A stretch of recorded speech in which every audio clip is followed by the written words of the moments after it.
Hey guys, TechnoGuy 101 here. Today I have the review of the HTC Evo 4G, so stay tuned.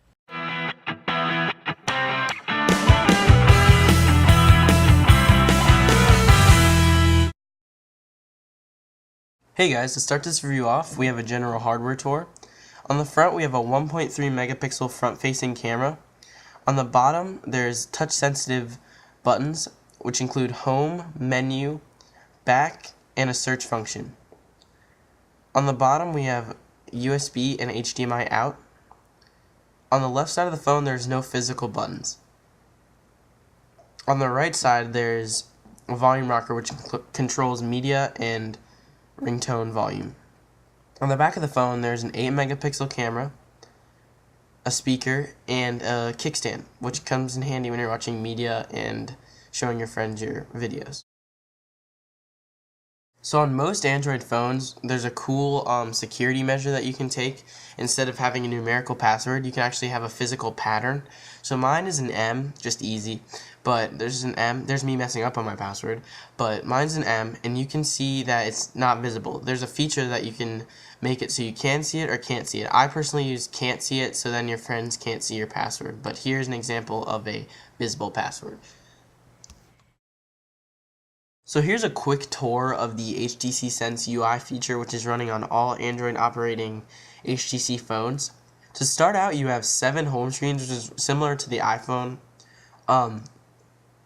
which are highly customizable. Another cool feature is the navigation between home screens. Sure, you can swipe, but an easier feature is to pinch and navigate to your home screen. There's my media, which is very simple. And so here's my favorite home page. Within HTC Sense, you have widgets that come with it. So widgets include Wi-Fi, 4G, Bluetooth, just quick toggles so you can change it. Here's my favorite. It's brightness widget. You don't have to navigate to settings or anything to change it. Also, there's a battery widget, which includes temperature of your battery, health of your battery, and if you're what percent your battery's at. Here's just a quick demo of everything. It's really great. That's just a quick tour of HTC Sense. So here's a quick tour of the media playback on your Evo. So when you first get it, it's very simple to put songs on your Evo. Also, the interface is similar to the iPod interface, so it shouldn't be that hard to get it used to. The only thing different between CoverFlow is when you switch the song on an iPod, it doesn't change the song, but on this it does. So that gets annoying sometimes, but it just takes some getting used to. On the back of the phone, that's where the music comes out when you don't have your headphones in. There's a 3.5 millimeter jack, so it's not a 2.5, it's a 3.5, guys, so you can actually use your regular headphones with it, which is awesome. Here's just keep me showing CoverFlow again.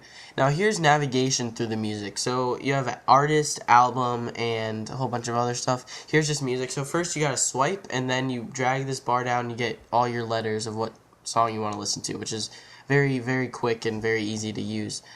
You can also just, instead of using the widget, if you want to save some battery life, you just go to music, and it takes you right there. So that's the music feature of the Evo.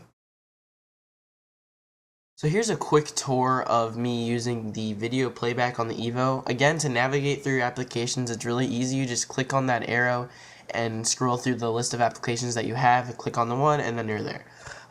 So I think I click on HTC Hero Review, and then in there I switch between high quality and low quality. The only reason why I can think you would use high quality or low quality is because if you're in a low signal area or you want to save some battery life, and it is noticeably different, especially if you're on 4G and Wi-Fi. So that's just a quick tour of video playback. So here's an example of web browsing on your HTC Evo. It's very simple, fast, and awesome. They market this phone with Flash, and it does a great job of loading Flash. You'll see here in a minute.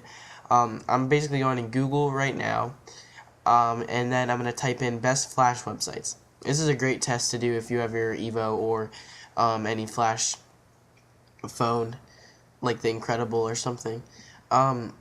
So here's the best top 10 Flash websites. It does take a second to load. I didn't expect it to take that long, but it does. And And also flipping between landscape mode and regular mode is also very easy. Alright, so here's an example of a pinch to zoom function, as you saw, as well as the iPhone 4 and iPod Touch. Does a great job of that, doesn't skip a beat. And then here's me loading a Flash website, and it also doesn't skip a beat with that. It loads really quickly, and it's really cool to watch, actually, just to see a phone doing Flash. Right here, it's really cool also, it just opens. And I tried to capture up at the top that little spinny thing, but I couldn't. It was too fast. Here in a few seconds you see the practicality of the kickstand. It's not for everyday use, but when you need it, it's there, which is awesome. So here's a review of the camera on the HTC Evo. It's got an 8 megapixel camera that shoots at 720p HD video. I personally don't think it's 720p. I think it's a quality lower, just a little bit lower resolution than it. It's got a front-facing camera with a 1.3 megapixel resolution. It shoots stills and video. I assume the video quality on the excuse me. I assume the video quality on the front-facing camera is very low, seeing as how it's 1.3 megapixels. Here I switch back from the effect from sepia to normal, and then I switch between the main camera and the front-facing camera just to show you guys the quality of it. And then I take a picture with the camera just to show you how easy it is to upload to Facebook or Twitter or any social networking site. You can also send it via Bluetooth, which is really cool. Some effects within the front-facing camera mode is that you can turn on mirror mode, which is really cool. It allows you to use it as a mirror, obviously. Another cool feature on the camera is tapping to focus. Tapping to focus allows you makes it a little bit easier than autofocus, obviously. Now I'm switching between a lot of the effects on the camera. Negative looks really cool with the Apple keyboard. Turns all the keys black, which is awesome. That's about that for the camera review. Unfortunately, I couldn't put any video on it. The file format wouldn't let me put it in iMovie, but we have some stills. So there's some examples of some stills, and I will try my best to get the video quality up to YouTube. Some of the cons of the HTC Evo 4G is that it has terrible battery life, and the touch-sensitive buttons are easy to misclick.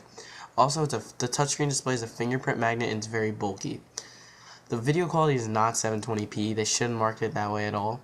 The camera is awful in low light, even with the LED.